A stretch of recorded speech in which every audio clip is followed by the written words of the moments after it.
Yeah, I feel like American culture when it comes to race is very dominant. Well, I think American culture full stop is very dominant, right? Movies, music.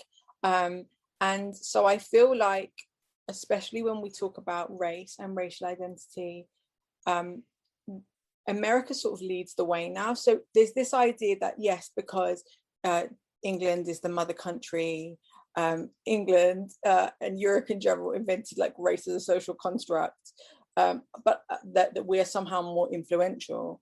And in some ways we are, I'm sure, but I definitely think that America has more reach in terms of its influence. So what I found really interesting about TikTok is having a British perspective and how that sort of comes up against American perspectives and how sometimes people just don't understand what I'm saying at all. And even just the other day, somebody who was about my age, I think, on TikTok, but lives in, I think in Philly, was saying, you know, what box do mixed race people tick? Like, do you tick multiple boxes? And that's when I realized, oh, mixed race is still not a box in some states, you know, like on forms. It Um, really is not. It's not. So here's what we have: Hispanic, non-Hispanic, mhm. white, black, other, native. So literally, when I have to tick a box, I will literally put either other and write Irish and black. Like I'm very clear about that. Or Okay. if they don't have the other box, I put the black and white. Always, I do it for my children as well because Okay. I want that on record. Like I think that that's part of. You're right. American culture is dominant when it comes to race issues, right? Like, so yes, we recognize that Europe were the first colonizers, right? Like they go, the Roman Crusades, all of that, and I think the 1400s kind of started race. Yeah. But America took the concept of race and said, "Hold my beer." Okay. Hmm. Like, Right. and like, and they were like, okay, we're going to enslave people, make them actual property, right? Because people, I do enjoy listening to your British perspective because I don't think, because America's so nationalist, it keeps us so closed in that we really believe that our views and our life are the only ways. And when we get other purviews, we can open up.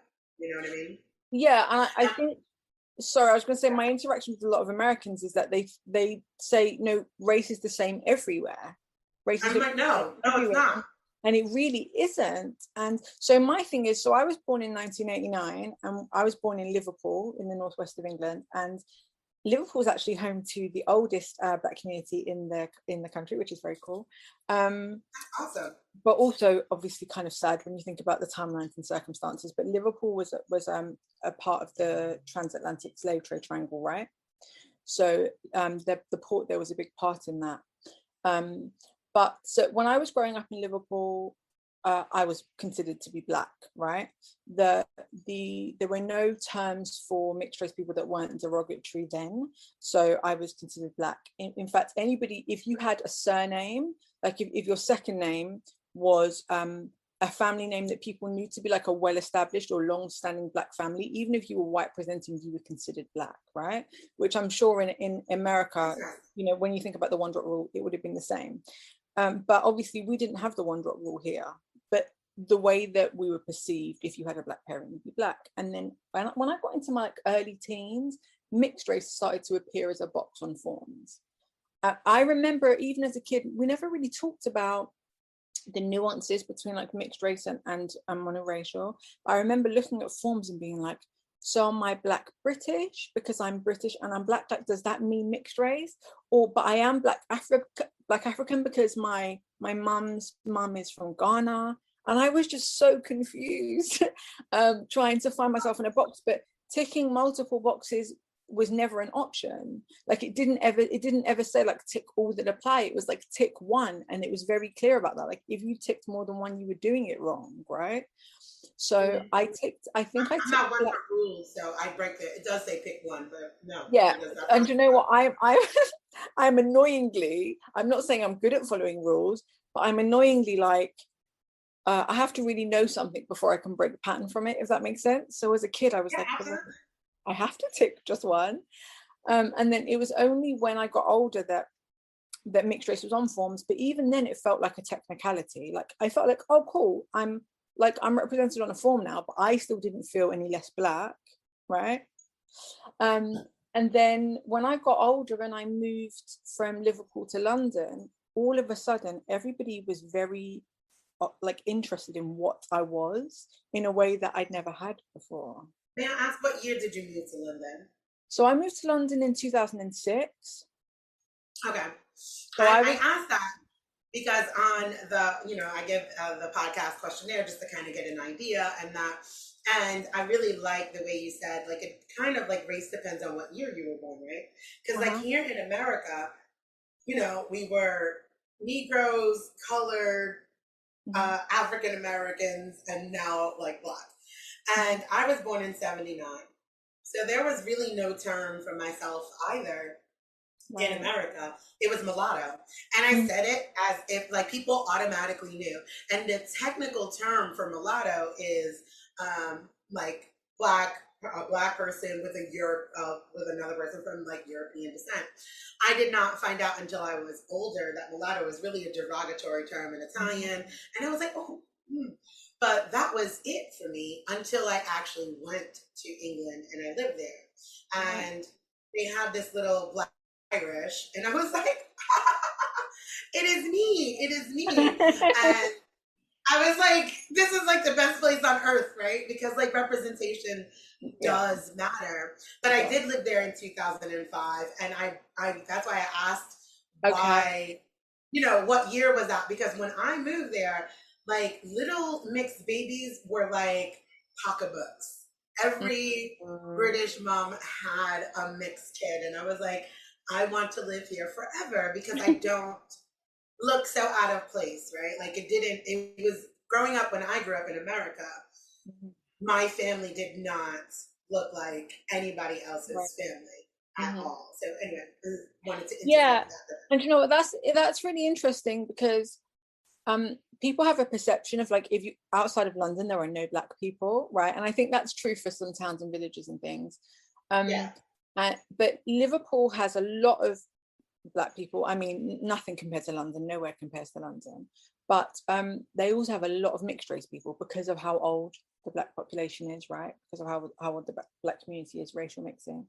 So I grew up around a lot of mixed race people and never felt out of place, but then also we never really differentiated between a monoracial person and a mixed race person in the black community. Like, of course colorism existed, like before I was even old enough to know what that meant. Yes, that existed, and I knew I looked different to my mum, but we never differentiated in that way, right?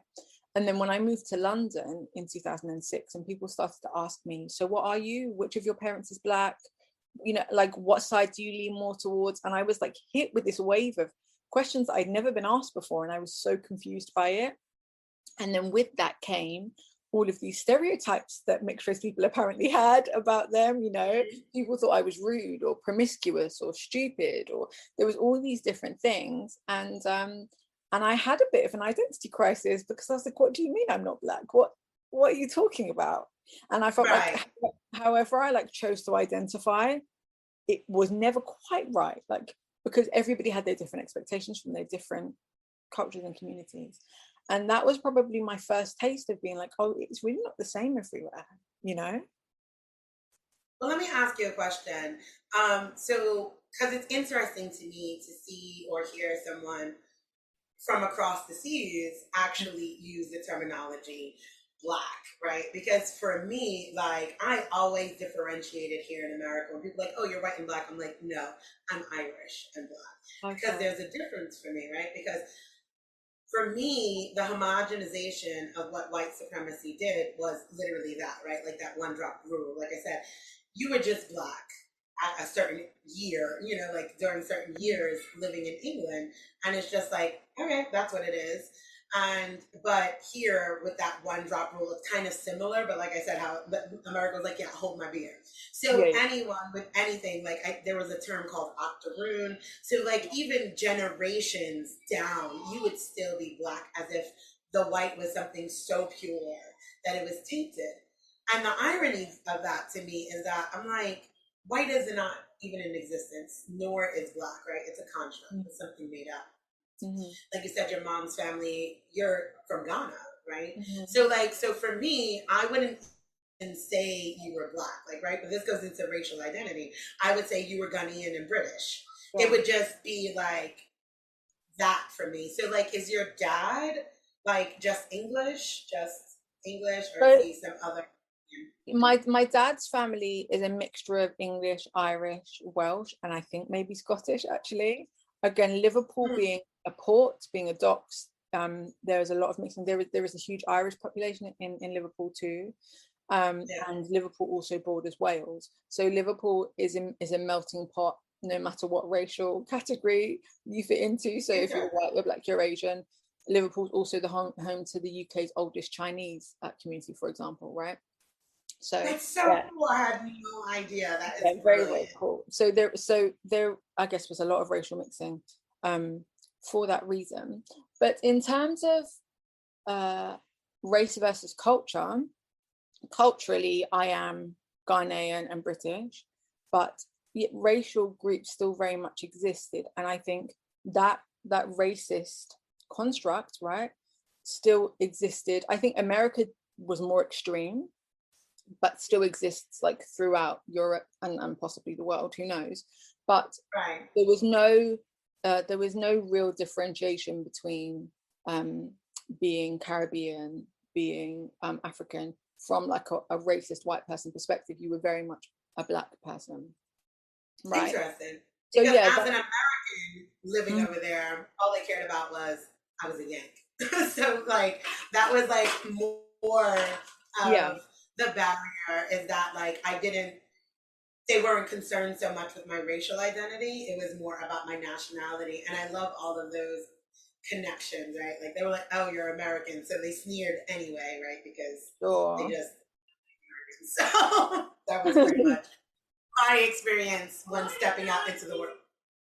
That was for me, my experience. Like, and then when they did ask, like my neighbors and that, because like I lived on the economy and I had British neighbors. I lived in, like, actually I didn't live on the base because that was not the experience that I wanted. Because on the base, it's absolutely still very much America.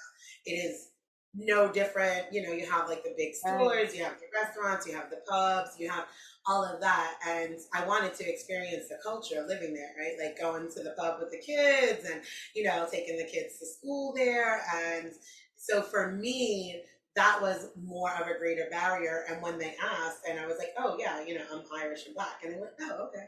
And it was nothing. It was more like I got poked at because of being American. Sure. That's interesting. I suppose because I've never been anything but British navigating race as a social construct here, it's hard to know if somebody would notice something else about me first if I had a different accent, right? It's hard to really, but it's interesting. What I will say about my experience, both culturally and racially, and how that differs with some of my peers now. So my grandparents came over from Ghana in like the 50s, 60s, and had my mum and her siblings. And it was a very racist time to be in the UK, right? So my mum was born in 61. It was very, very racist. The 70s and 80s, politicians were debating things like voluntary repatriation to try and encourage Black and brown people to go back to the countries they'd come over from.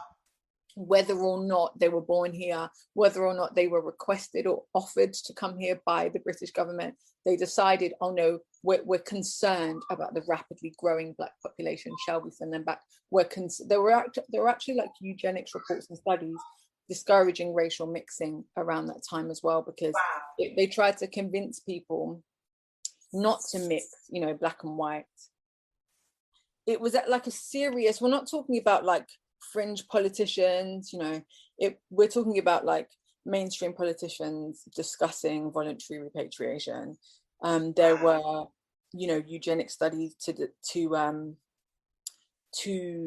prevent or dissuade people from racial mixing, and they would say things like, you know, if a Black person and a white person have a baby, they will inherit the worst traits of each race, so don't risk it, don't do it. No. Yeah. And And so it was a very, very tense place to be Black or to be Asian in Britain. So in order to survive, my grandparents made the choice not to teach my mum and her siblings the language. They only had Ghanaian food once a week, and they just raised them culturally English, which is like, it breaks my heart. Because it is heartbreaking. That's honestly the work that I do, like on TikTok and just like in life, is literally decolonization, because it's that, right? Like it is a forced, it's because it's so violent, right? Like without even bringing in the physical violence, that's the right. actual violence of the mental breakdown of it, right? The loss of who we are, right? Mm-hmm. Like you lost being Ghanaian, right? So like now you're just, I'm not saying just Black, like, because I think being Black is lit, because in America it is. Like Black Right. Americans for me are like, because for me, I would personally like, speaking on identity, and that my thing is I think that Black should really only cover Black Americans because of I've seen your their videos on very, that, huh? yeah, for their very distinct um, situation within the diaspora. Most people that went through that have their own countries, language, food now. Like they've shifted that. And because we're still here living amongst our colonizers, you know, under, still oppressed by the systems that were always created to Mhm. oppress us, we don't get to have that, right? Like there's no reclamation. Like every time we have a dance, every time there's some music, every time we create food, you know, here comes someone like, oh, we're gonna sell you $45, you know, chitlins. And I'm like, what? This is Yeah. insane. Or like, you know, every time we have a dance, you'll see it, like, you know, especially, you know, since we both met on TikTok, you know, you see it with those TikTok you know, strikes and that, right? Like I'm a Black Barbie was a huge one, and there Yeah. was a bunch of white women taking it over, and it was like, just respect the culture, like respect the culture. And for me, that's what white supremacy does. It strips you, like you said, you know, you guys, you don't even know your own language, and that is Yeah. harmful.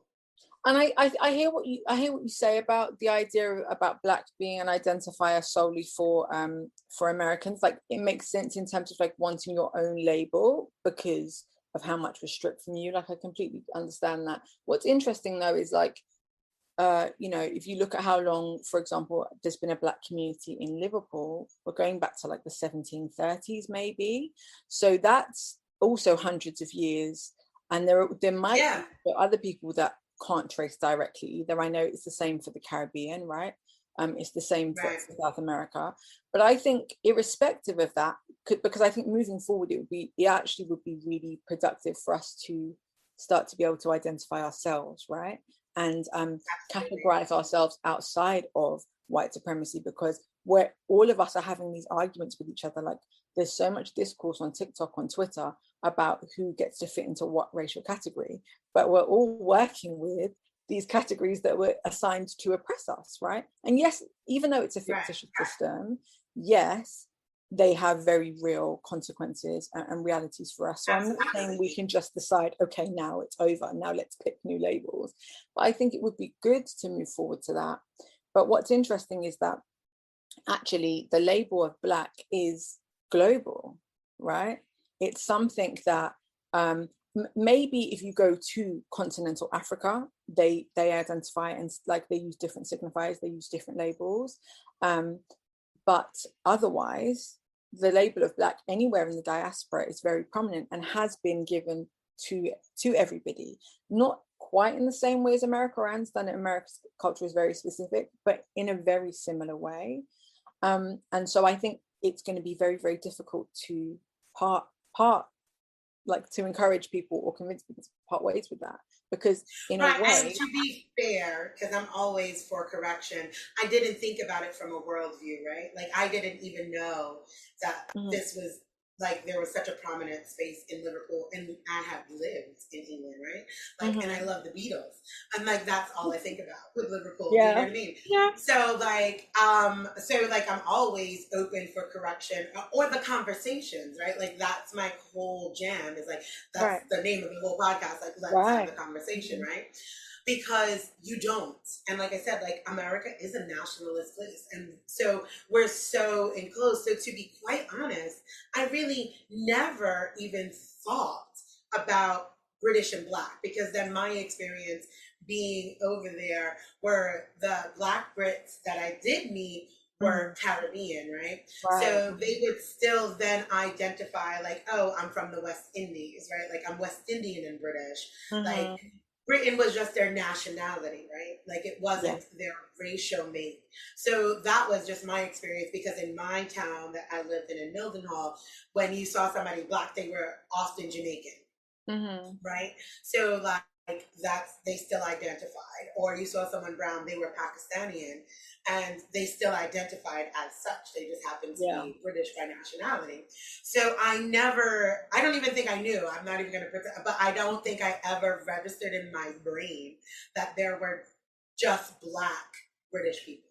Like, no, we also were stripped of our cultural identity and just kind of got homogenized by the label of Blackness. To be quite honest, it did not even cross my mind, even when I thought about the video or gatekeeping that space, Yeah, because sure. I too like to evolve what race looks like, right? Because in order to protect culture, what does that Uh-huh. look like? Do you know what I mean? Like Yeah, for me, that's more what it 100%. is.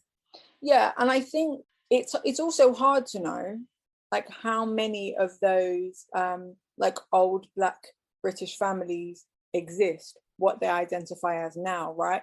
I am I'm like second generation of a Black family from Ghana, so I also don't speak for them. What I will say is you're right in as much as Black and Asian people in the UK do tend to use cultural signifiers before racial, but we still hold both in tandem, if that makes sense. So like Yeah, so my cousin on my mum's side, so her mum is Ghanaian but born here, but her dad was born in Ghana, so she has a much more Ghanaian cultural experience, but she's Ghanaian and Black are identity she holds in tandem.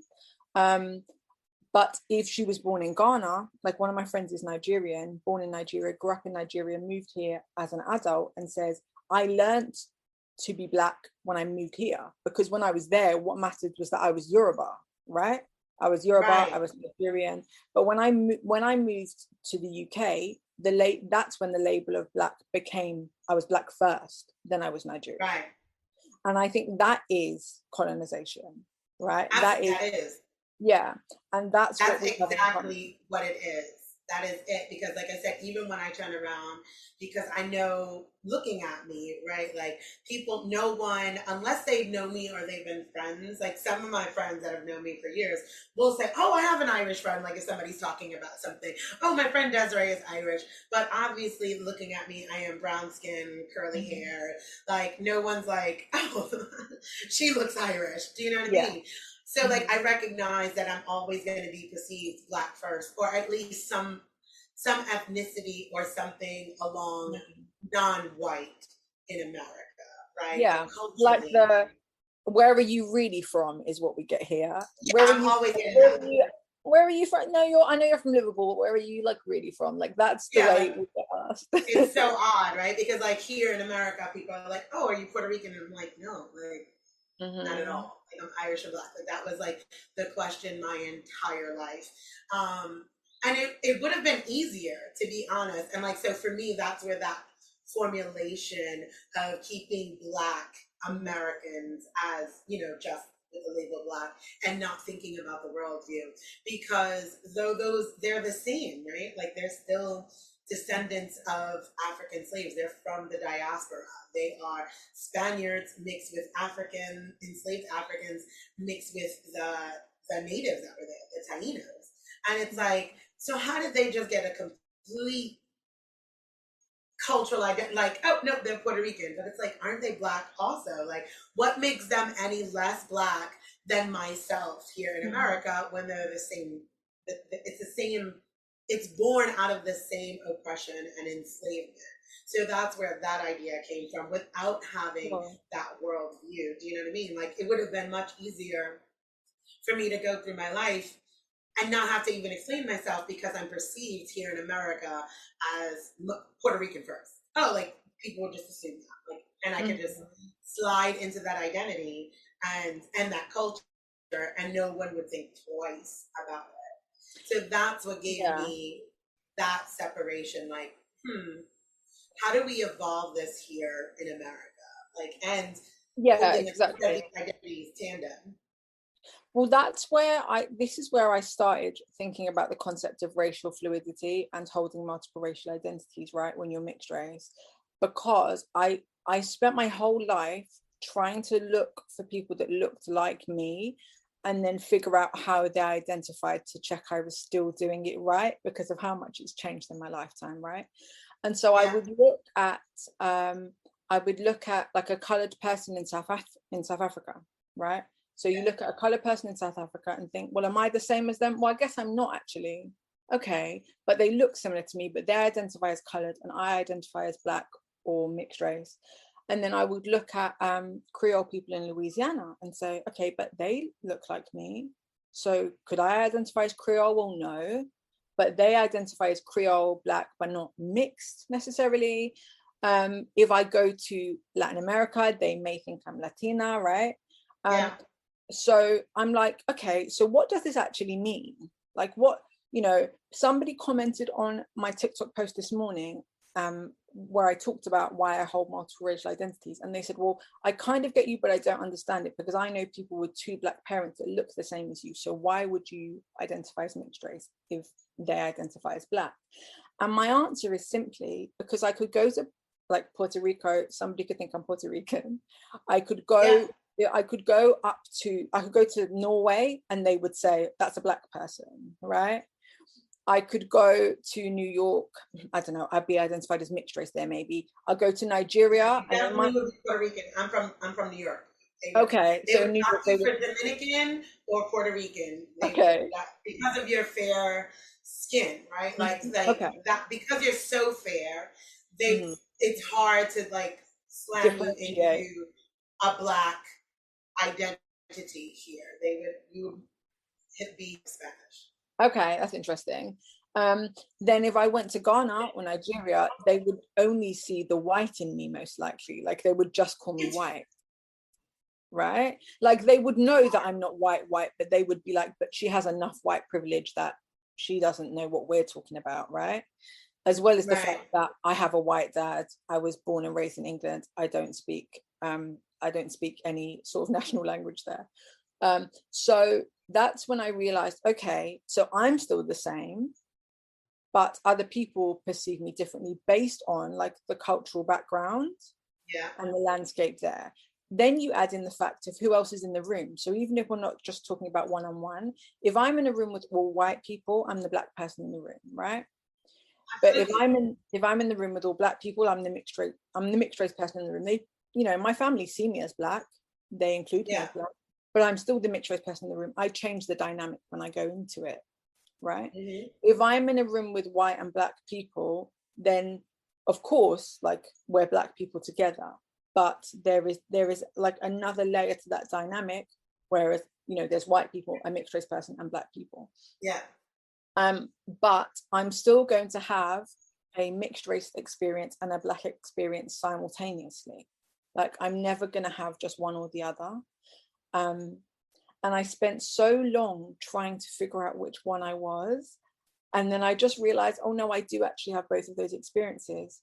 And so I might as well just hold them both. So I don't always feel like I'm like being like batted back and forth like a tennis ball. Like, no, you're this, you're this, you're this.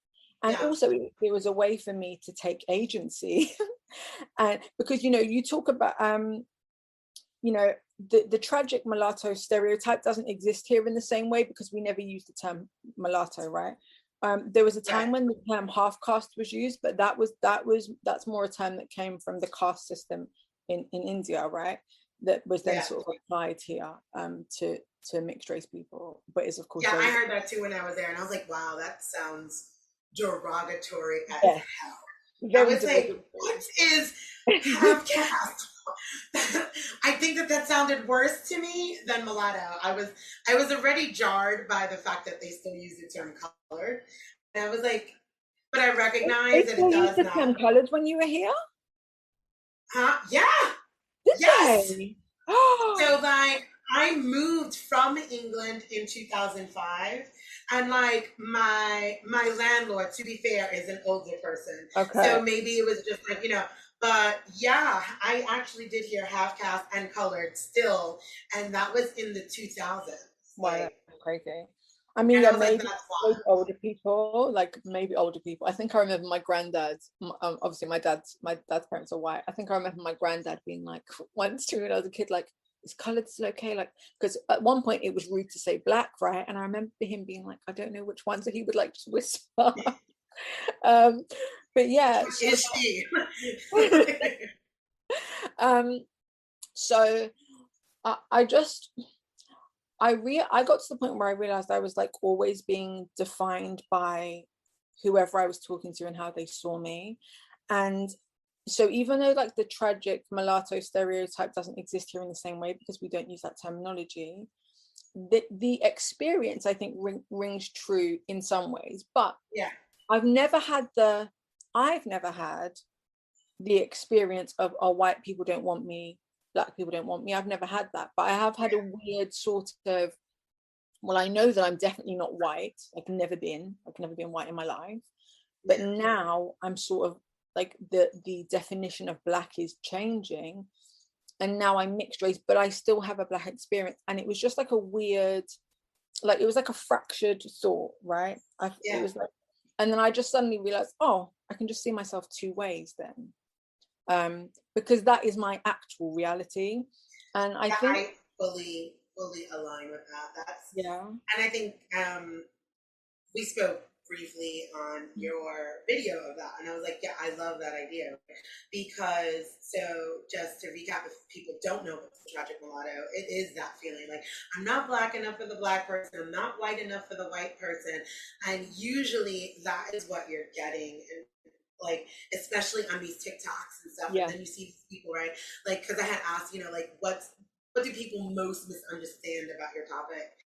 And like how you were like, well, they just think like I'm basically like glorifying being mixed race, right? Like, look at me, I am lovely and yellow with curly good hair, and Yeah. that's not it. You're having very real conversations about like I've always, and I think that because being in America, like I said, I never identified as white. That was never my experience, right? So I think the tragic mulatto, not only because the terminology is used here, I think because, like you said earlier, with that one drop rule here in America, like someone that looks like you or myself, because you even, and you are quite fair, you know what I mean? Mhm.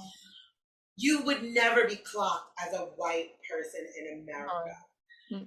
Ever. Like there would never be like even if they thought at most you were maybe Italian or something, right? Like it's like you're still like not white. You're just like never Other. Exactly. Do you know, it's really funny actually because I've been called white a couple of times on TikTok, uh, yes. which It's which is crazy. so strange. It's so odd. It's so odd. I've Because actually, when honestly, I moved here, I was closer to your complexion. This is a lot of sunning and stuff like that. mhm, And yeah, I think I got called like white like 3 times living in the South. And I was like, in my entire life, and I grew up in a very like see how you grew up in Liverpool in a very black environment. I grew up in an all white environment. Like in New York City, we separate by culture, right? My mom happens to be the white person, so you kind of come up with your mom's culture more than your uh-huh, father's. Plus, my dad passed when I was 11, so I grew up with an Irish American experience, right? sure. Grew up like with the immigrant experience, work hard, bootstrap, you can do it. Do you know what I mean? Like everybody's meant to do better the next generation, right? Mhm. So for me, like I was never going to be, and I've said this on my videos, like I could like this color, this hair, this phenotype bars me from whiteness in America because that's just the creation of race, right? It does not bar me from being Irish, right? Like I can go to Ireland, I can move my Yes, black ass family exactly. to Ireland That's and be right. Irish all day long. I'm just a melanated Irish person, or I'm a black Irish person.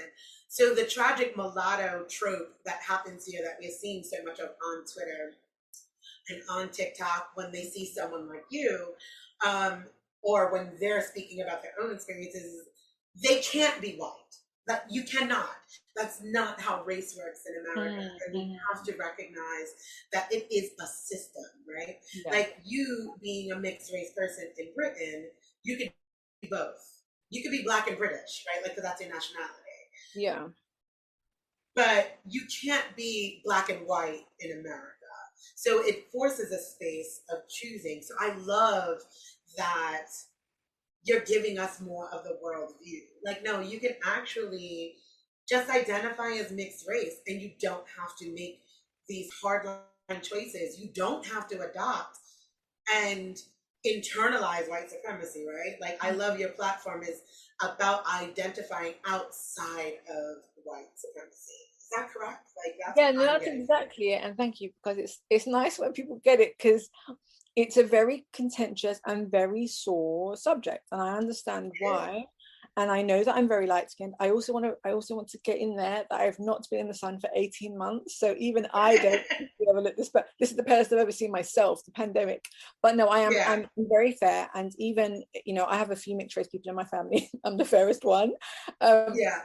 That's genetics for you. It's so funny. So I'm very Yes, aware of my how kids look like, to me, cousins. I always joke, I'm like, those kids look like cousins. Different complexions, different hair types, different hair colors. exactly. And like, Yeah, and it's the same with me and my brother. So I'm very mindful of how I look and how it sometimes must sound coming out of my mouth. But my thing is that your identity and choosing is a very different thing. Um, we just are, right? We just are mixed race. And if you I love are that. mixed race and can identify as black, and you can be mixed race and identify as mixed race. White is never an option. I don't know why people say that it is, because it's not. But that still doesn't mean that you've picked a side, right? Right. Even on the days that I'm mixed race, because that's how I'm being viewed that day, I'm still not ever choosing white supremacy. I'm still not ever choosing leaning into colorism. I'm still not, people, I think people, because of like the history in America, particularly of passing, right? Because of, when you think about like Louisiana and the sort of creation of like a Creole class, Yeah. there is a lot, like there's a lot of, like I interact with a few Creole people on TikTok, and there is a lot of hurt, and store history there, because there is that element of betrayal, of saying, no, I'm going to get mine, like I'm going to step up if I can. So sometimes people hear me and think that I'm saying, being mixed race is a social status, and it's actually, I'm saying the opposite. I'm just saying we can't ever solve a problem if we don't understand the situation. And if the Right. problem is race as a social construct, then how can I navigate it honestly? How can I navigate it truly if I don't acknowledge the difference between me and my mum, between me and my monoracially black cousins? How on earth can we really level with each other and see each other You can't. if we're We pretending that need to my face, experience is the same?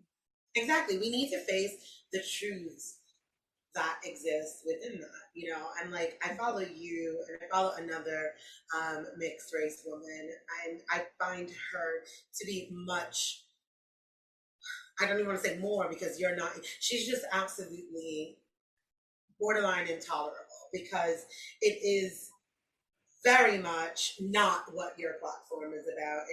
It does Yeah, seem very much like, and she also is very fair. She's not white passing. I'm not loving the white passing term that's now being used, because no, that's a whole other conversation. yeah, It's like, if we're only starting to look like fair skinned mixed people like yourself, we're only starting to look like white passing because white women are doing so much thank you, blackfishing. thank Do you know what I you. mean? Like, there was never a point in time where, like, I have two daughters who are your complexion, yeah? And there was never a point in time, and one of them happens to be 25. Never, even in England, when she was that much more pale, would she have ever been thought to be white, right?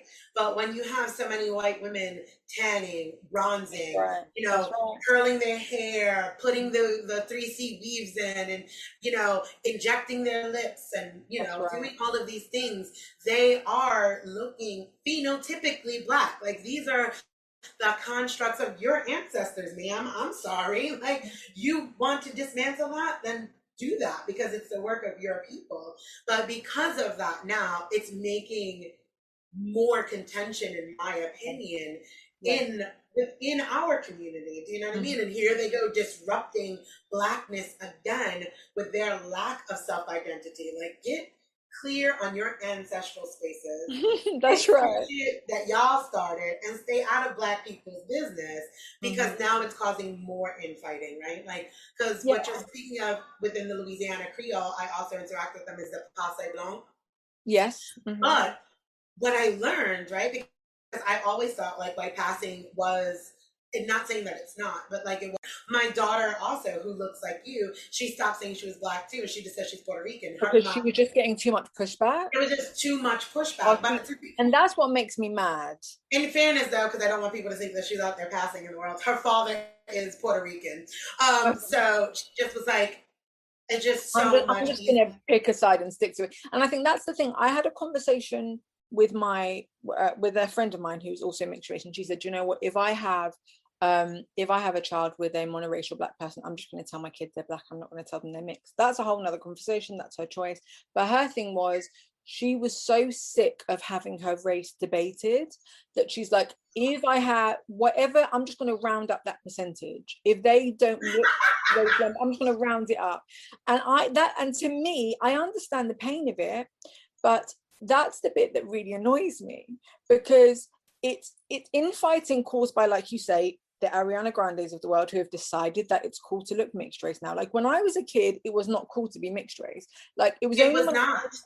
No, like one of my friends who's about 10 years younger than me that I used to work with said to me, "What? Oh, but you're mixed race, so you're like top of the food chain, aren't you?" And I was like, "Excuse me?" She was like, "Oh, like this is so new. Like people have no idea how so new." I literally did a video about that too. Like it was like talking about like, what were you bullied for growing up? And I was like, I wasn't bullied because I could fight. But I will tell you, it wasn't cool. Like what everybody wants now, like everybody running out. Like I said, when I lived in England, it was like the 2000s and that. And it's then I started seeing this eruption of like, oh, like having a little mixed kid was like the thing to do. Where like, it was odd man out. And I'm 42 years old. It was super duper not a cool thing to be mixed or to be out there wanting mixed children. And now it is, like you said, which is absolutely gross and totally feeds into white supremacy and the fetishizing of Black bodies, no matter how those Black bodies are. It still goes back into that, right? Like we're not escaping white supremacy by making being mixed race something so lovely. And we see it here. I don't know if it's the same across the pond and that, but like on television now, all the families are mixed race. We're not even doing Black families. They're mostly mixed race or racially ambiguous children. And it's like, this is also a problem. Now, I cried at the Cheerios commercial, legitimately cried when I saw a white mom and a Black dad and this mixed kid. And I was like, that's my family. So I do appreciate the representation, but then as America does, we homogenize. Right? Like now it's just mixed race telling. It's not, I want to see some Black ass families. And by Black, I mean, I want to see some 4C hair. I want to see some dark ass skin. I want to see Black people being in love. 100%. And I think that's this idea of like mixed race club, mixed race people being special, mixed race people like I've always rejected it, because I was very lucky. I count myself very lucky to have grown up in Liverpool, because it wasn't considered special then, and I think London was slightly ahead because it had a larger Black population and therefore a larger mixed race population. So by the time I moved to London, I automatically felt like I've never been like the prettiest person in the room, right? I moved to London and everybody wanted to talk to me. And it was because I was mixed race and nothing else. And it was just always a trophy thing. And people would say things like, oh, I want to marry a mixed race person because I want my children to be light. Or a white people would say, I want to marry a Black person or a mixed race person because I'd love my children to have like green eyes or curly hair. And so straight away, I knew, oh, I have to be very careful who I date now, because people aren't actually getting to know me. They're only seeing the mixed race thing. Like people, so I was very, very it totally still upholds white supremacy, right? Like I want to have. It's like the creation of like an acceptable Black person, right? You still have to be mindful of this idea, and that in itself is gross. And that's why So I'm disgusting. for, and I think a lot of people are talking about identifying as mixed race to stop black erasure, which to an extent I agree with, though I always think that if you're mixed race and you are visibly mixed with black, you can never opt out of a black identity. I think it's naive to do so. But I will always say like black of mixed heritage or mixed race and black, because I don't like the idea that it can be, for example, a casting call for a black person and they could cast me. I think that's ridiculous, right? Yeah, I find that to be absolutely disgusting. Like, yeah, I think I you saw your can't video, go like, on. with Nina Simone. Like, no, like, Yeah, let's celebrate blackness in all of its levels, like exactly. all of it, not And like that's my thing of like, acceptable. I started making TikTok videos because I felt like we're arguing for the same seat at the table instead of like fighting for more seats at the table. Yeah, yeah. That's why I was like, I can't, it was getting me really frustrated. And it just felt like so much infighting when it's like, no, we can just acknowledge exactly who we are, come together and like smash the system. Like that was part of it for me. But I feel like mixed race TikTok, part of mixed race TikTok, because not all of it, is sort of going this very extreme way of people militantly identifying as mixed race and saying, I I'm think not black, I'm mixed race. And that's scary. I think that what happens is like, right, like I get nervous with, I love social media because it connects people, right? Like I said, like I did not know about this town in London or Liverpool having such a very rich Black history, right? And now here we are just chatting as if, we're just like right here with no worries. Like, so I love social media. I think that, but then conversely, the issue with TikTok and social media, right, becomes echo chamber. Yes. Right? Because I do actually like the identifying as mixed race to not for black erasure, right? Because no matter what, we're all black. Like I agree with that. Like, right? Like, and I love your idea of holding all of these identities as truths, right? Like your own personal truths. No matter how I'm perceived, I am still Irish. And that is important to me, right? I share that with my children. They have Irish names. I share their culture. We're trying to like keep that alive, right? I love that, Thank you.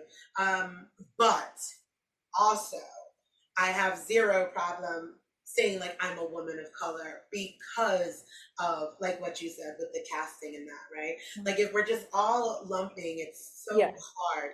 We're all just lumping into blackness, right? It's like it negates the black experience. That is very, very real. Like I saw your reel with your mom. How beautiful. What a lovely, lovely tribute to her as this black woman who wore her natural hair, who knew who she was, who wore her fro, right? Like, but someone like myself wouldn't have had that experience, right? Like, because even if it was for fetish purposes, right? I was the pretty person in the room, right? I was the one with the quote unquote good hair, right? So me saying I'm mixed race gives space, because what happens is like those people who don't want to see the realities of racism will negate your mother's experience because, well, look at her, she's black. Do you know what I mean? And act as if that wasn't a real serious act of rebellion to just wear her hair naturally, to just be black and beautiful without apology, especially during those times. It's still difficult now, but she was literally trailblazing then. Do you know what I mean? So like, for me, I think that's why. Let me tell you something. So in the 90s, well, you'll remember in the 90s when everybody was ironing their hair, it was obviously a very trying time to have curly hair. I was bullied for my hair at school, right? But the way that I differentiate my experience with my mother's, because obviously when I was young, I didn't quite know how to compute it yet. And I think, well, we both got bullied for having, quote unquote Afro hair, right? Now everybody wants their kids to have curly hair. But then I was bullied mercilessly. But the difference between me and my mum is that I was bullied for my hair and people would call me Michael Jackson and people would make all this fun. But people would ask me if my mum was mentally ill because she wore her hair naturally, right? And that is the difference. And there was a history of people of people treating African women, Afro-Caribbean women like they were mentally ill if they wore their cultural clothes, if they wore their natural hair in the UK, right? That there is a horrible history of it. So, which as a child I didn't know. And I remember that there was this one girl, she must have been in her 20s, and she had this beautiful, like big, like gravity defying 40 hair, and she used to wear them in these absolutely ginormous twists, and they were wonderful. Like they were so regal looking, and people used to call her names in the street. Like people would laugh at her, people would throw things at her, people would say, people assumed that she wore, like that she had a learning disability or something because she wore her hair like that, right? And like you said, that is the difference. So people made fun of me because my hair was big, because my hair was frizzy, but nobody thought I was mentally ill, right? So Right. while I have a Black experience, it's not the same as my mom's Black experience. And that's why I'm always insistent about holding a mixed race identity in addition to a Black identity, because that's the difference. Right. No, I absolutely love that idea. Yeah, no, that is absolutely, there is a difference, right? Like, because I've had my own experiences with it. And I think that, to be quite honest though, growing up in New York City and it being so multicultural, right? It's not like multiracial, it's multi-ethnic, it's multicultural. You know, it's literally the home of the immigrant, especially when I grew up, right? So like you had neighborhoods that were like, they're Italian, they're, you know, Chinese, Japanese, they're Polish, they're Irish, they're Jamaican. Like it was, because it was so multicultural, the biggest experience that I had, like I said, was just debating that I wasn't Puerto Rican. So I think like all of, like literally fist fights about it. Like people are like, no, you're just not, people, I would literally think I was a Puerto Rican and just not proud. So I didn't speak Spanish. So like I would actually fight.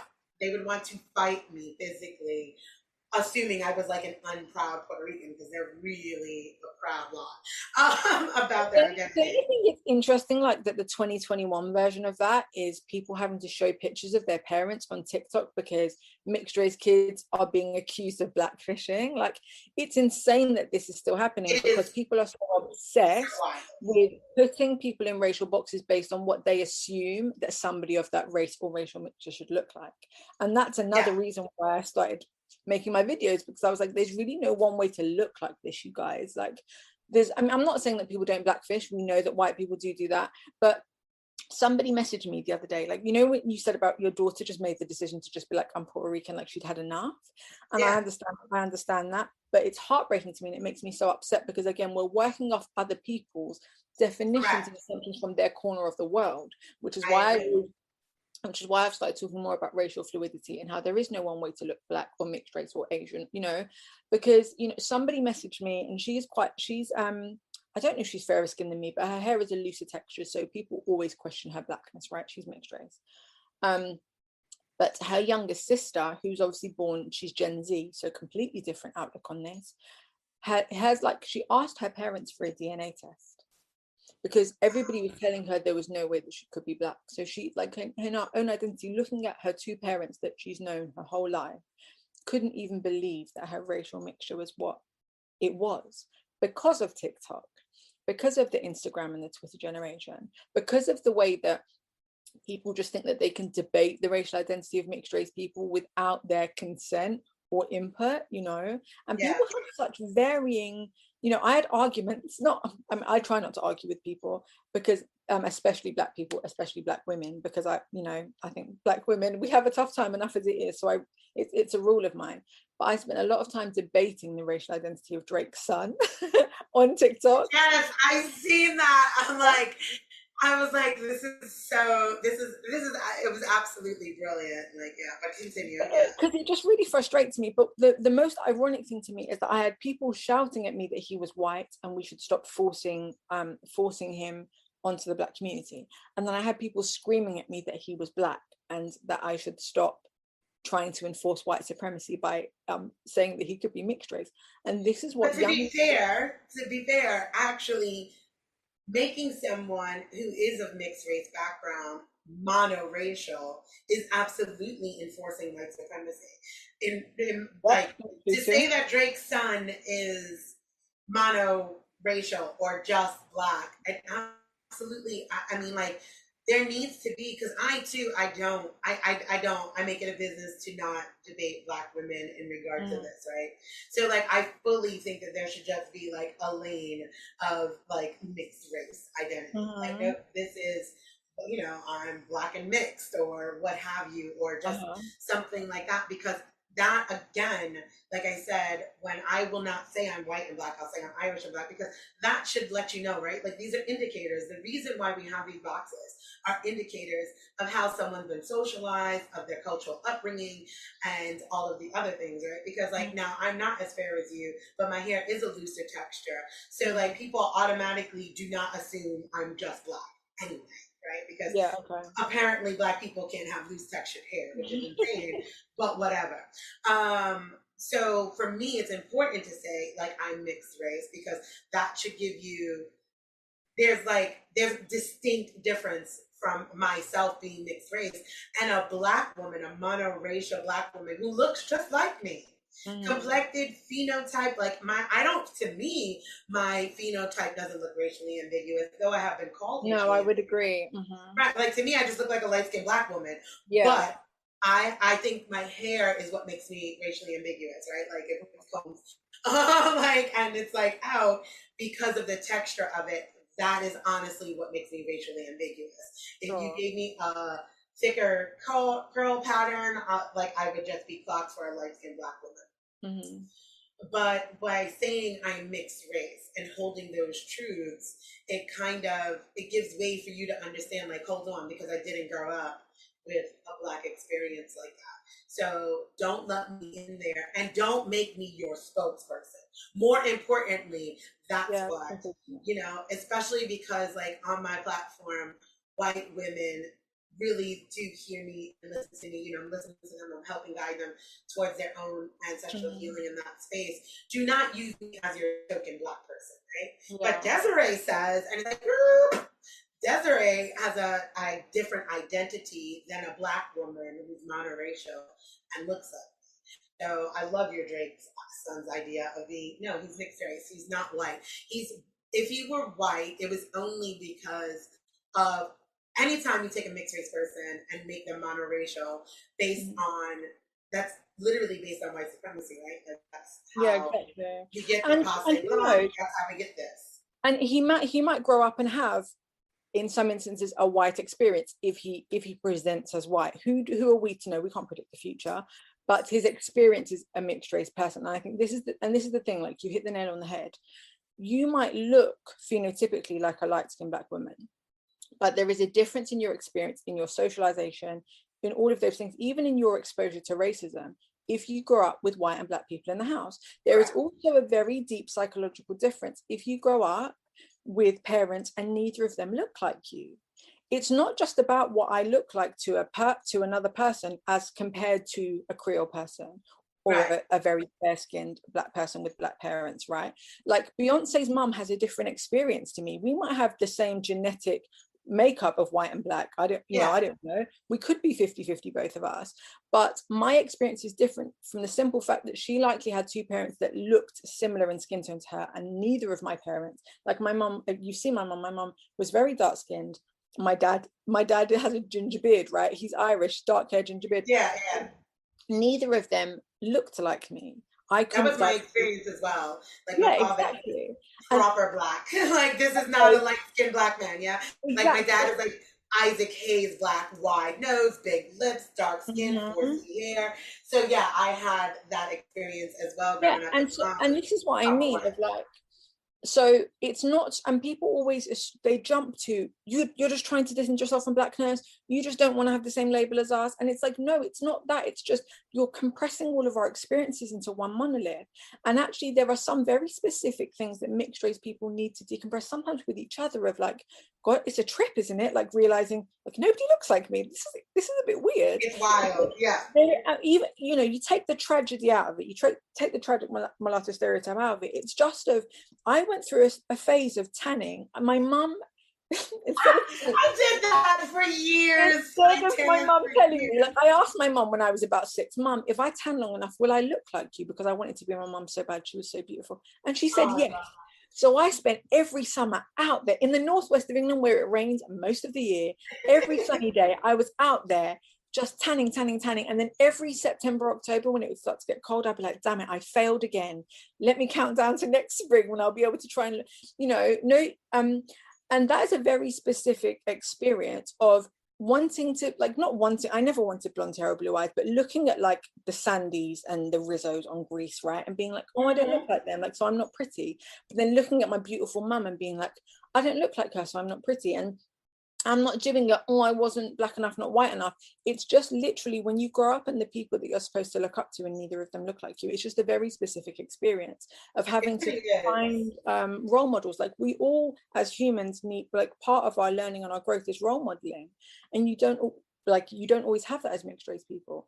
And so I was speaking to a lovely Creole woman on TikTok the other day and just explaining, like, you would have had a role model, like, visually. I didn't have that. It's no great tragedy, I turned out fine, but what I have is an experience very unique to having two monoracial parents of different races. And that is where I think mixed race community is sometimes important, because to see yourself through your own eyes and not monoracially white eyes or monoracially black eyes is such a beautiful thing. It's not special. It's not special, it's just different, right? Yeah.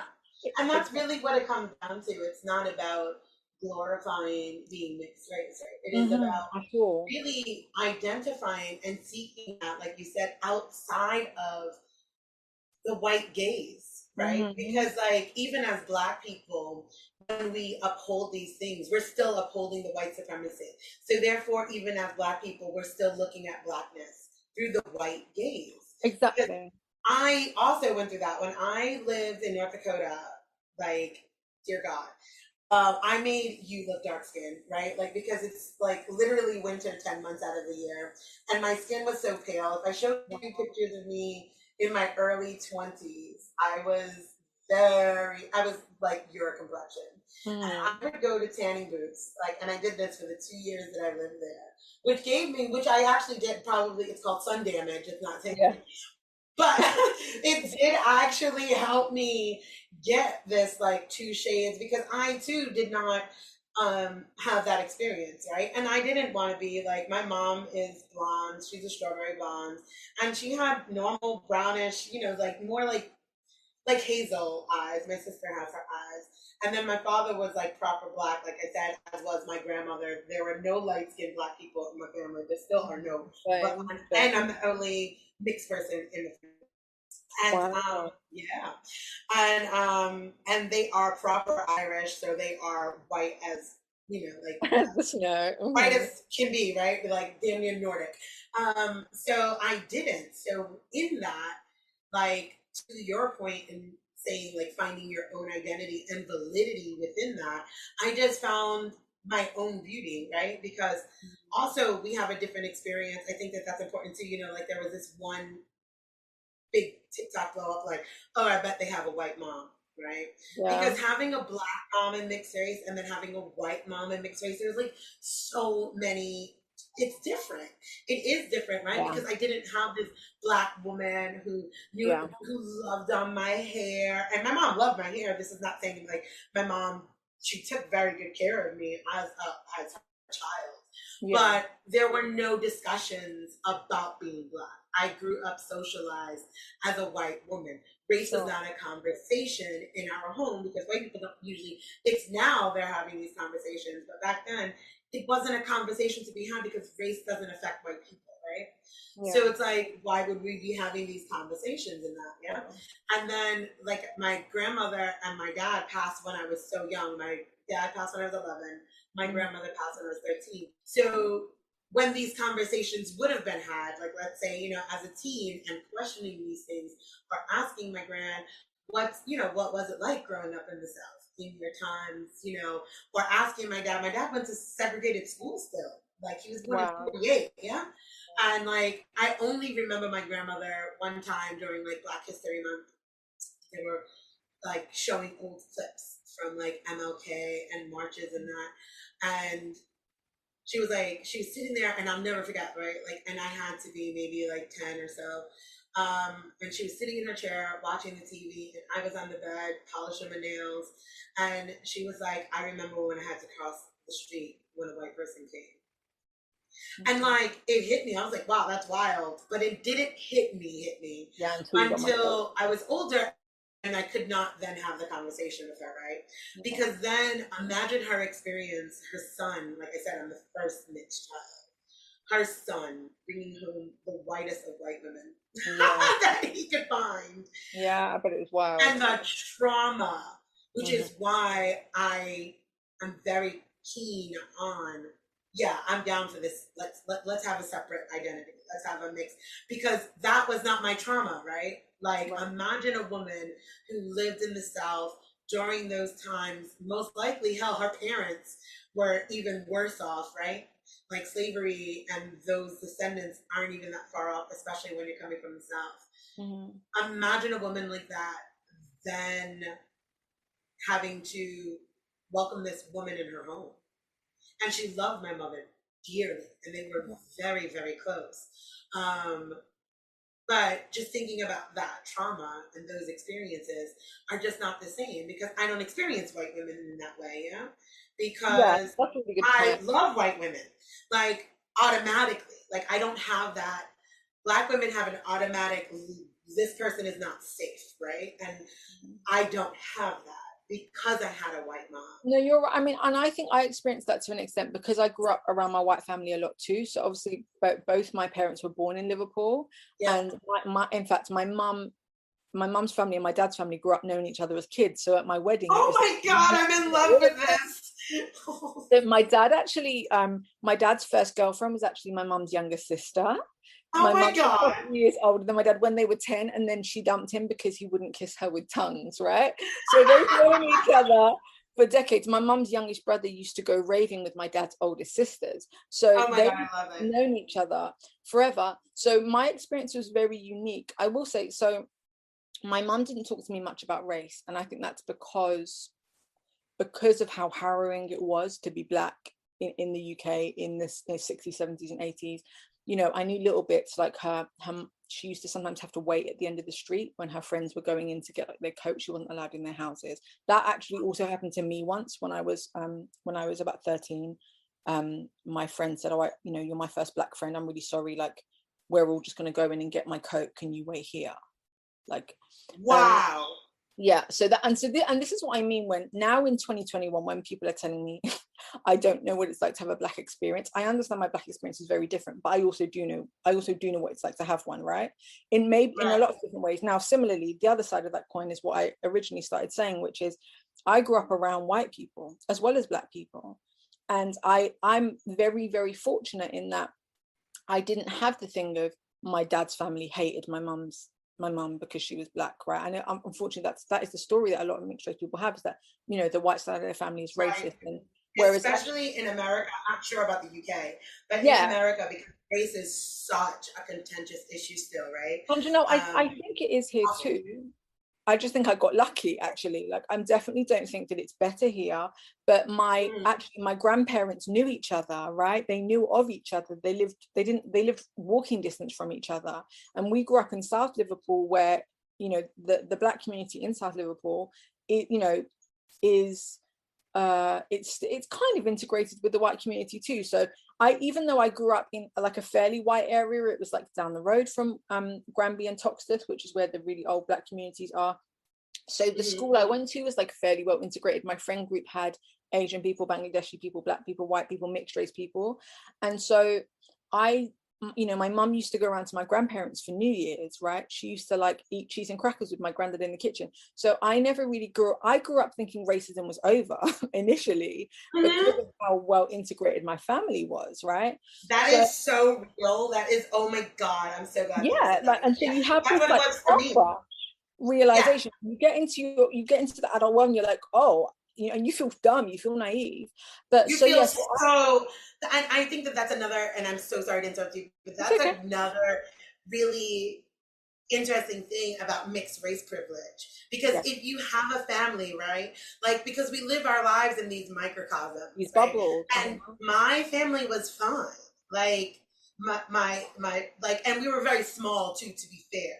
Like, so it was like really just my Aunt Deidre and my mom and my Aunt Pat. My Aunt Mary had lived upstate, and my Aunt Pat is actually like a best friend. Like they all grew up together, so not biologically my aunt, but like we all got on. Like, and it wasn't you know, they knew my grandma loved them, like, you know, they knew my dad. And the biggest issue that they had with my dad was he was, unfortunately, he was an addict and an alcoholic and was abusive to my mom, right? So, like, if even if they had a problem with him being black, I didn't know. Do you know what I mean? Like, they more had a problem with his addictions with the and other abuse stuff, and yeah, violence, sure. yeah? So, and then again, having that multicultural experience in America, I never felt. I always remember. I love Sade. You remind me of her now that I said that. But she has a song where one of the lines is she didn't know what it was to be black until he wouldn't touch her hand, and I was like, yes, and that's what happens. Like, especially very often in mixed race families, when you see all of this cohesion, if you happen to have that, you really don't know, and you step out into the world and you're like, holy shit. Yeah, like I got into my early teens and was like, oh, because there were certain parts of Liverpool I wasn't allowed to go to. Like my mum wouldn't speak to me about race, but she was like, you don't go to Anfield, you don't go to, so we're northern Liverpool, where the football stadiums are, historically were a lot more racist, right? And I remember actually having to go. I went for like a school event once, and me and my friend, who was also mixed race, but at the time we called each other black, right? Because mixed race wasn't a real, like, an identity then. We went to the shop to get some cigarettes because I was a naughty teen. And these young kids, they can't have been older than 10, just started throwing stones at us and calling us the N-word, right? And that's when I was like, oh, like people are evil. And of course, you know, racism exists, like you understand it. But in my family, I was just so well shielded that I felt like racism was the exception. And that's also what white people will teach you too, right? Because yes, white people don't have to deal with or talk about race. So they will say, oh no, it's just some people. It's not us, it's not us, it's not us. Right? Yeah. But yeah, so when we talk about like the unique and specific mixed race experience, that's why it's different. Now, why I'll never universally say that mixed race should be the label and the only label is because there is just so much variance when it comes to our experiences. It's so varied that you can be mixed race and only have a black experience, right? It depends on who you were brought up around, what kind of area you were brought up in. And I think that when we try and make these like one size fits all labels, that in itself I think can be a little bit white supremacist. And I think particularly if you are not on either end of the racial identity spectrum, and I know that there is more to race than just white and black, but that's what we're talking, right? But if you're not very obviously white or very obviously black and you're somewhere in between, then that, you know, my brother, the fact that my brother is a boy, the fact that he's 6 foot, he's got darker skin than me, and his nose is more like my mum's, he is almost exclusively identified as black. And so that's the only reason why I feel like we can't ever just say, like, we can say we're mixed race, but that doesn't mean that that's going to be our experience. Like, have you read One Drop by Yaba Blay? The one what? One Drop? No. Okay, so it's a book. It's really, really cool. In fact, I have it right here. Hold on. Go on then. So I can show you. So she is from Louisiana, actually. And she is, I think she's also from Ghana, actually, but she grew up in Louisiana, and she is a dark-skinned monoracial black woman. And she obviously grew up around. What is it? One dropped. One drop, shifting the lens on race. Yaba Blay. Yeah, it is fantastic. And she basically interviews mixed race people from all over, and black people from all over, and asks them how they identify, what their experience was. And it's really interesting because some people say, like you, I don't identify with race first at all. There was somebody that said, actually, I'm Ethiopian and German. I identify as Ethiopian and German. I don't really say mixed race. There is a mixed race guy from Philadelphia who grew up around his white and black family, but his white family were the only white people left in the neighborhood after white flight. So even his white family were like, you're pretty much going to have a black experience. Like, so like, we know you will have a black experience, and that's been his experience his whole life. And so I feel like now, in today's day and age of TikTok and nuance doesn't exist, right? when people try and So say, hard. no, like you're this.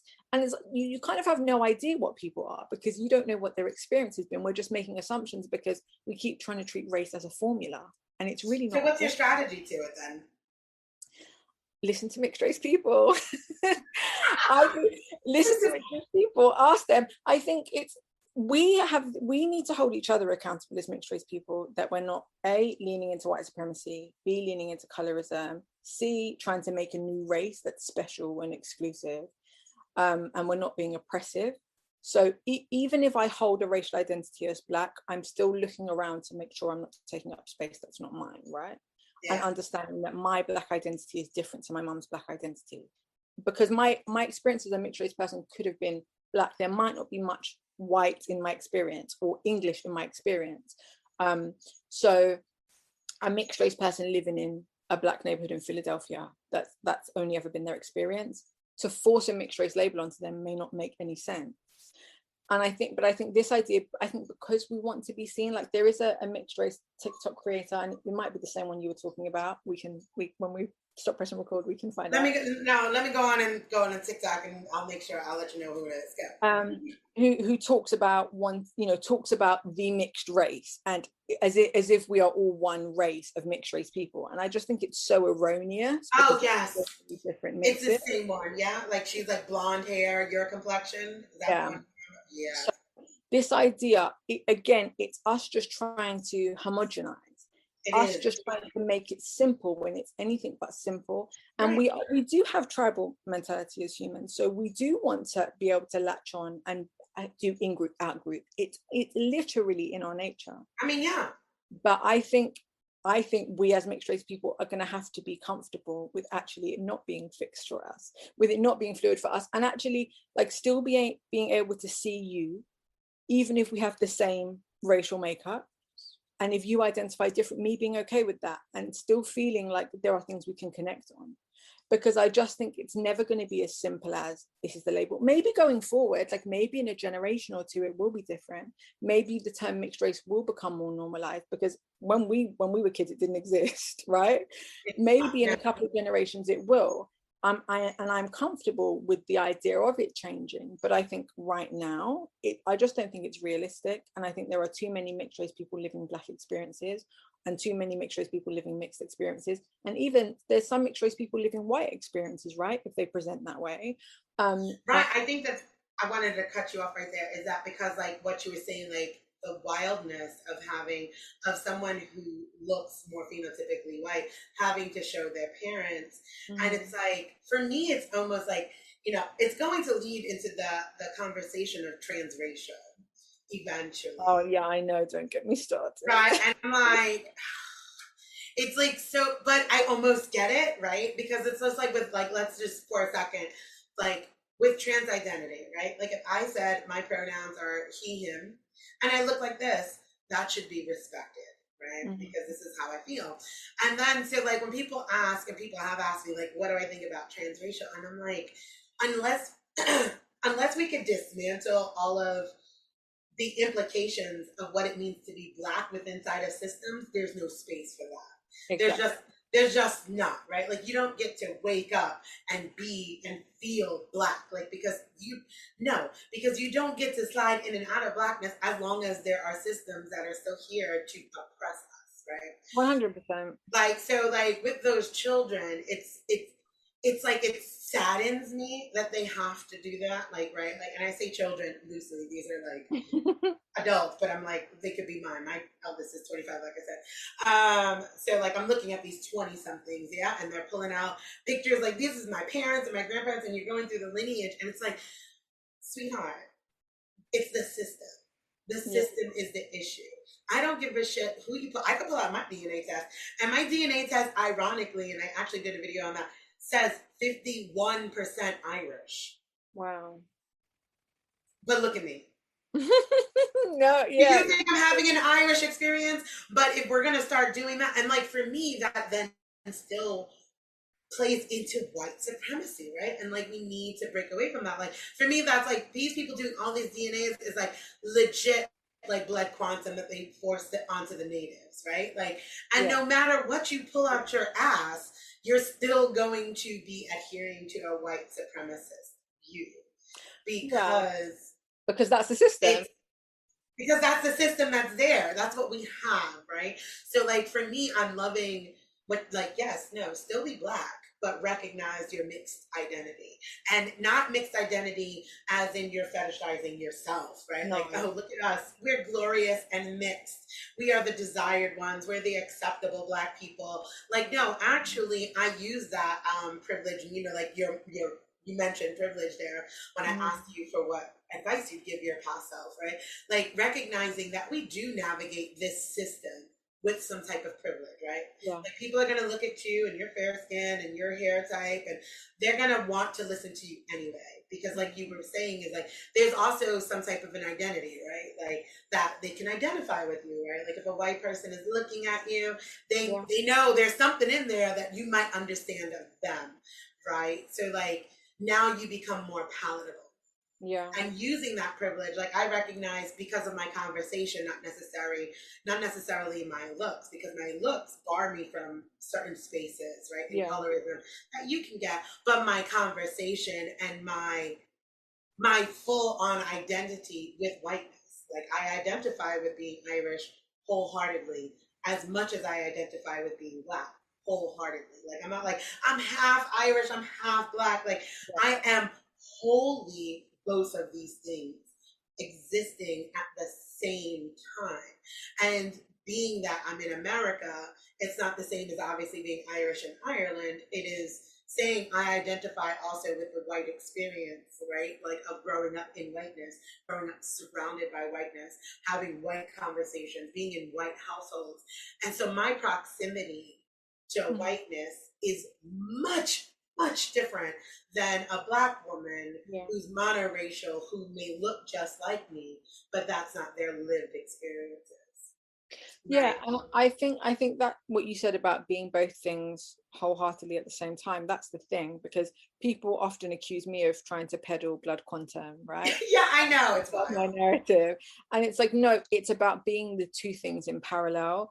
I actually would like to completely move away from fractions. I think that it's an invalidation, but it also, because of the way genetics work, doesn't matter, because you can be 25% of something and look 50% of something, Correct. 75% of something.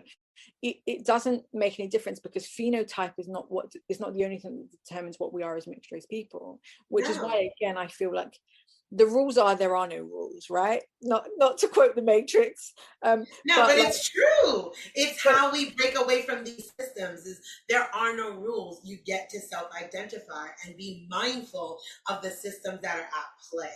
But yeah, you should be able to self-identify because that, I mean, that said, sure. that in itself is a privilege. Like, I don't, it doesn't go, it's not lost on me that having a fluid racial identity or having ones to pick from, right, is like, of course it's a privilege, because I Yeah. was speaking to my friend about it the other day, and she was like, well, my racial identity is fixed. I'm like, mine's fluid, I'm black all of the time, of course. Like, so, and I also understand, like, particularly in America, if all, like you said, if all of your other cultural and ethnic identifiers have been stripped away as they have, then social construct or not, black is the label that you have.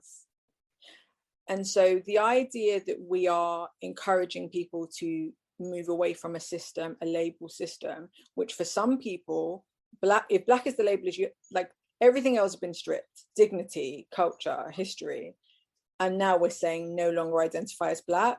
Like, I understand why people are reluctant to do that, right? Like, it's easier for me to say that, knowing that I have Yeah, multiple. absolutely. Absolutely. Because yeah, it is in and of itself a privilege. And I'm not stripping away blackness because back to what you were saying about black erasure is that's what would happen.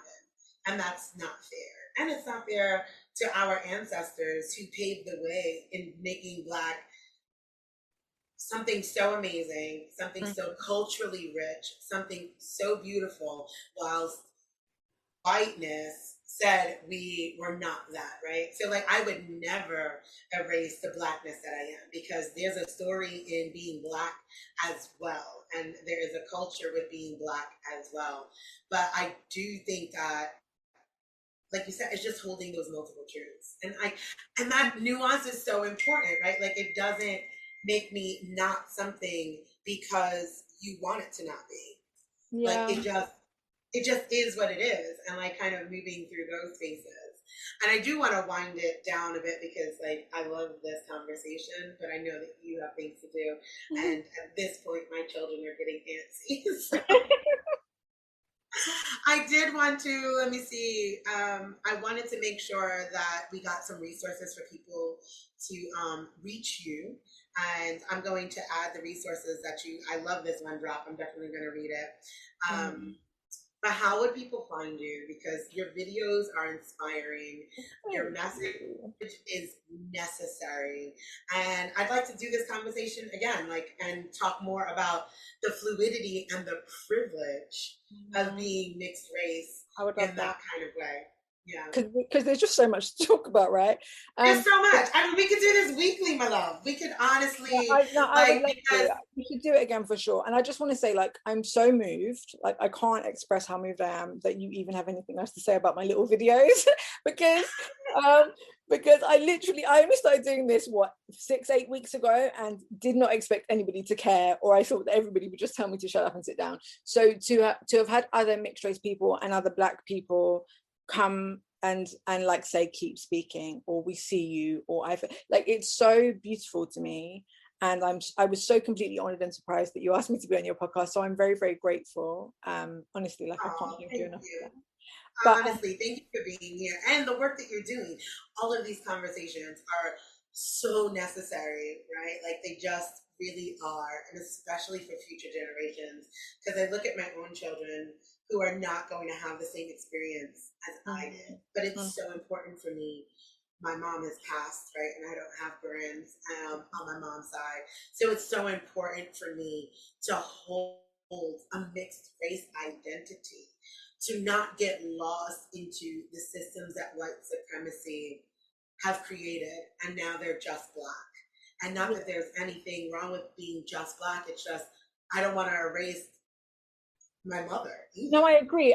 They should be neutral terms, and this is the thing, isn't it? Like, I know we're wrapping up, but I mean, my mum has passed, my nana has passed, right? By the time I was 15, I'd lost them both, so I have no direct connection to my Ghanaian heritage, right?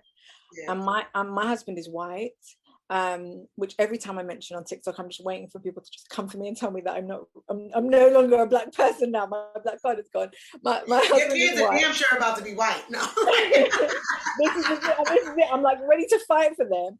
And I like the idea that my mum will be erased because it's too complicated for people to understand that my children will be mixed race, despite how they present. Like, it's not my fault that that's complicated for other people. And that's part of the reason why I want to have these conversations, not just for myself, for my kids, for other people's kids, for teenagers who are growing up being told they're white passing and they're not, right? Yeah. Because everybody's just trying to make this as convenient as possible, and it's not convenient. It's not, and it's okay to get uncomfortable. And I didn't even know that about your grandmother. I knew your mom passed because of your IG. But yeah, so exactly those same reasons why I love the fact that you're having those conversations, because that is just so much easier. Just to tick a box. Now, you're already a fair presenting person, and like as genetics go, most likely, more than not, like we know the odd circumstance where someone who's fair with a white person will have a darker baby, but more than likely it's gonna get washed out, like complexion wise, phenotype wise. But does that stop the culture? No, that's what I mean. They will still be culturally Ghanaian and British, right? Yeah. Racially, we'll find out when we meet them. Who knows? Because I always use Tandy Newton's kids as an example because she's mixed race and her husband is white, and her kids are lighter than her but still look mixed race, right? You just don't know. Who knows? We'll find out. You never know. But if you're going to ask me to plug myself, I have to plug somebody else first. I hope that's okay. No, please do. Like, no, go ahead. So I would be remiss if I didn't talk about the Mixed Bloom Room course. So you can follow Sarah Lotus Garrett at Mixed Bloom Room on Instagram. So her course, she runs a course for mixed adults to explore their racial identity. She holds space for them for us to explore our racial identities. She also holds courses for monoracial parents of mixed race children, which Oh I my think God. is super important work. And she always says that she's actually running the adults courses so that hopefully one day, she holds the parents courses in the hope that she'll never need to run the adults courses, because parents will do the work in advance for their kids. What she does is so revolutionary, and I would not have had the confidence to make the content I make without going on that course. She allowed me to, she creates a space for mixed race people that allows them to deal with all their pain, all of the beauty, all of the complications. And it's really a service for us all, because I feel like my Black friends and family don't need to hear me moaning about my mixed race woes all the time. Like, she's created a space for us to be able to do that with each other, right? And it enabled me to honestly see myself through my own eyes for the first time. So yeah, Mixed Bloom Room is a huge it's just a really, really cool platform. She is a qualified life coach. Yeah, sure. very, very cool. But otherwise, people can find me at Every Damn Daley. Daley is spelled Daley. I love puns. I love puns. So yeah, come find me, come talk to me on TikTok. Come disagree with me if you want. I'm not open. I don't shut down everybody that disagrees with me. I like a differing opinion. You can find me at Every Damn Daley on everything. Daley is spelled Daley. And yeah, come talk to me on TikTok. I don't block people that disagree with me. I welcome it, in fact, because so much of what I talk about is how our perspectives are completely different depending on where we live. So I try my best to follow people, even if I don't always agree with them, because if we're based at different points around the globe, surely our racial identities are going to be different. So come talk to me, come disagree with me. No hate though, like no hate. But yeah, come join the conversation. Absolutely love that. And they should definitely follow you on TikTok, because not only is the conversation necessary, your delivery is so beautiful. And like you said, it's not in that I am the authority sort of way, right? It's like literally, and I'm drawn to that because that's also my goal and intention, that people hear me in that way, right? Like, it's just like, let's disarm and let's have some really real conversations, because we've become so lazy, and it's so violent to be that lazy, to just tick a box, or to just not see where all of us are just interconnected in so many different ways, right? When we're seeing things through like this oppression Olympics, or like a ladder of oppression, we're not seeing the humanity in people. And that is an absolute upholding of white supremacy and colonization, is to not see the humanity in another person. Exactly. So even if we don't get to an agreement or a space or a box, I would love to see the day, or at least my children or grandchildren see a day where these are not even conversation. Like, it's just, hi, my name is Desiree. Hey, Daley, nice to meet you. And like, no one asks, what are you? What's your mom? What's your dad? Like, why is this important, right? Like, I'd love to see a borderless world, and like, we get back to what we used to be culturally, where it was literally just our culture, and at most our nations, right? Like your nationality. That would be my ideal world, is having these conversations until we recognize how obnoxious it really is to force people into boxes. 100%. And it is just about taking the time to have those chats. And it's not for everybody. Not everybody has to do it. I think being a person of color doesn't make you, obligated to, instruct people or educate people. But if you can, if you have the time, I spent the better part of my life, more time than I would care to admit, thinking about racial identity and racial identity for mixed race people. That it's something I genuinely enjoy talking about. And that for me, there is just so much to say. My husband and my cousins and everybody are very patient with me, because I'm always like, thoughts are always popping up. But no, I really, really appreciate, and more than I can convey sincerely, like how much I appreciate you giving me the time of day. My God, and I really like what you're talking about, ancestral healing, and that as a concept, I think is really beautiful, especially as somebody who's lost my mum, my grandma, right? And you think about, I heard part of the podcast you did talking about, epigenetics, and and things like that, and the things that we carry with us, and the work that we can do to heal backwards too, and finding a way to stay connected. And that has been something really beautiful, like decolonizing my mindset, the way I think about spirituality, has enabled me to connect with my Ghanaian side, right? And that's actually something I'm doing because I'm also I love that. And because I'm This makes my heart so warm. Stay there for a second, because that is so necessary. It Because really it's, is. for me, it's the energy work to break it, right? Like we could dismantle the social constructs, right? But that would take much longer, right? Because now you're talking about laws and rules and that, right? But when we're doing the energy work of that healing, that can be exponential. That can happen right away. That's right then. And like for me, it's the faster way to it, because systems are only predicated on agreements. And if we break away from those, we start making new agreements, right? Like there will come a point where if we can decolonize our minds, bodies, and souls, that the system can't even stand, because we just no longer agree, because we're not even looking for boxes to be put in. Like, no, and we are getting back to, for me, that is the healing space, is for you to identify as Ghanaian and English and not have to be Black or mixed race, because none of those concepts are real. They are created in a system of oppression. And once we break those, right, once you decolonize, you will start seeing, like, why do we have borders? Why are we not allowed to just travel? Why do people need visas, right? Like, that's all like, it's all like this real oddity of scarcity. And when you think about the people that own the countries, really that, like, how do you own land? How do you own a country? Like, and that's, there's so much to decolonize there. And it does start in the mind, you're right. And one of the things that came out of my Bloom Room work, Sarah talks about ways to connect to your culture, to, you know, beyond race, because it's not just, you know, there is so much more to life than race. And actually, does your racial identity have to matter if you're connected, if you're, you know, you're connected to your culture? It doesn't. Whatever that may be.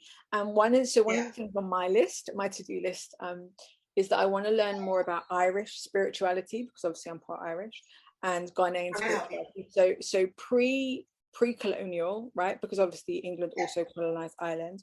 Who were the Irish spiritually pre-England? I would honestly love to stay connected with you personally, and I could totally help you. Oh my God, I would love that. That would be amazing. I move in the realm of my Celtic magic. So like when I do, so I call myself a Christian, like literally we need a weekly talk show. But like when I do my work, right? Like, so I started like, I'm like, okay, who am I? What am I? Because yes, I do. When I do my decolonization work, because I do have the ancestral healing group, I remind people, like, what the people you call white now were colonized first, right? Like they were Europeans. Like when we speak about I don't even celebrate St. Patrick's Day anymore when I decolonize, right? Because when they speak about praising St. Patrick, who's a Brit, who casted out the snakes, they were literally talking about the Irish. They were talking about kicking the Irish out of their own land and bringing colonization over and the British way of life, right? Like, I mean, Britain is still occupies Northern Ireland, right? Like, it's still happening. And wreaking havoc. Did you, and this is so left field, but did you watch American Gods? No. Okay, so I'm a TV junkie. That's who I am when I'm not talking about race. But so American Gods is based on the Neil Gaiman book, which I haven't read, but it's basically all of the characters are like ancient gods who are trying to figure out ways to be worshipped since Christianity basically colonized religion, right? So there's like Norse gods and whatever. But there is this leprechaun character. He's a leprechaun who has forgotten who he is and who he was a god, a Gaelic god, right? Yes. But he was colonized so severely and made into a leprechaun. So leprechauns and sprites were who the English made Irish gods into, to trivialize. Yes. Right? And I like Okay, we're because like this will be 3 hours. But I like know, I honestly, know. like, I'm always amazed, like even within spirituality, like the way people like play around with the fairy, and I'm like, you have Yeah. no idea how powerful the Fae are. I need you guys to just like decolonization is my jam. Like, because it's like, Yeah. stop. I need you to just pause everything you're doing. Just stop. Just stop. Decolonize and let's start again. Because once you decolonize, once you remove that energy from your life, you become so liberated that your Mm. life you want other people to be liberated too, because you just cannot, you start seeing everyone's oppression from colonization, right? Like, because it goes beyond racism, it goes beyond class, it is absolutely, it serves no one. Colonization is the worst thing that happened to every gender, every, what we now call Yeah, race, that's every right. culture, every nationality. It has been absolutely the worst thing, and we all need to get back We to all need to be freed from it. pre-colonial times. Mhm. You just need to, Yeah. because then these conversations won't even be needed, right? Like, because like I Yeah. said, like it would erase mixed race, it would erase black, it would erase and Right. not even like erase, like do away with, like give you back. Like I tell people, especially like when I have clients and that, I was like, it's not about the creation of something new, right? It's about Mm. remembering who you once were.